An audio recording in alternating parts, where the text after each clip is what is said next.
বাংলাদেশের বিভিন্ন এলাকায় বন্যা পরিস্থিতির কারণে অনেক মানুষ পানিবন্দী হয়ে পড়েছেন।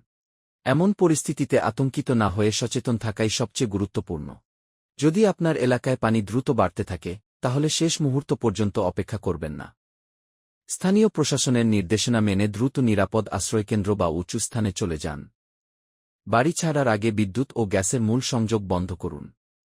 জাতীয় পরিচয়পত্র, জন্ম নিবন্ধন, শিক্ষা সনদ, টাকা, মোবাইল ফোন, চার্জার, প্রয়োজনীয় ওষুধ, শুকনো খাবার এবং বিশুদ্ধ পানি একটি জলরোধী ব্যাগে সঙ্গে নিন। বন্যার পানিতে অপ্রয়োজনীয়ভাবে হাঁটবেন না বা যানবাহন চালানোর চেষ্টা করবেন না।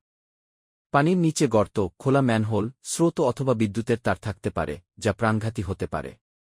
কোনো অবস্থাতেই ছেঁড়া বৈদ্যুতিক তার বা বিদ্যুতের খুঁটির কাছাকাছি যাবেন না। শিশুদের সব সময় নজরে রাখুন এবং তাদের একা পানির কাছে যেতে দেবেন না। শুধু নিরাপদ ও বিশুদ্ধ পানি পান করুন। সম্ভব হলে পানি ফুটিয়ে পান করুন। বন্যার পানিতে ভেজা বা দূষিত খাবার খাবেন না। জ্বর, ডায়রিয়া, বমি বা ত্বকের সমস্যা দেখা দিলে দ্রুত নিকটস্থ স্বাস্থ্যকেন্দ্রে যোগাযোগ করুন। গুজবে বিশ্বাস করবেন না। শুধু সরকারি ঘোষণা, স্থানীয় প্রশাসন এবং নির্ভরযোগ্য সংবাদ মাধ্যমের তথ্য অনুসরণ করুন। প্রয়োজনে প্রতিবেশী, বয়স্ক ও অসুস্থ মানুষদের নিরাপদ স্থানে যেতে সহযোগিতা করুন। মনে রাখবেন, দুর্যোগের সময় একে অপরের পাশে দাঁড়ানোই সবচেয়ে বড় মানবিক দায়িত্ব। সচেতন থাকুন, নিরাপদ থাকুন এবং অন্যদেরও নিরাপদ থাকতে সাহায্য করুন।